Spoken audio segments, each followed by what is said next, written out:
आज आमे प्रस्तुत करवा माछ अंतर कषा। चलतु भिडियोटी को आमे स्टार्ट करिबा। तेल भल भाव गरम हो गला पर सेथिरे किछि मसला देदेबा। मसला को आमे भल भाव कषि नेबा एपट सेपट करिकी। मसला एबे वर्तमान आमर भल भाव कषि गलानी। सेथिरे एबे आमे देदेबा माछर अंतर। माछर अंतर को आमे मसला सहित भल भाव कषि नेबा एपट सेपट करिकी।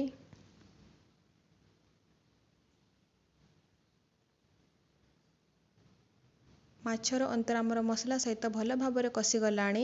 सेथिरे एबे आमे देदेबा किछि कटा बिलाती।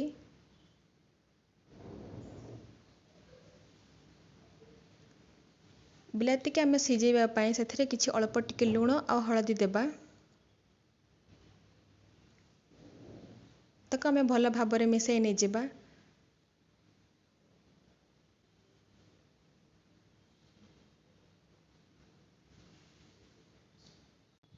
वर्तमान एबे आमर प्रस्तुत हो गला माछ अंतर कषा।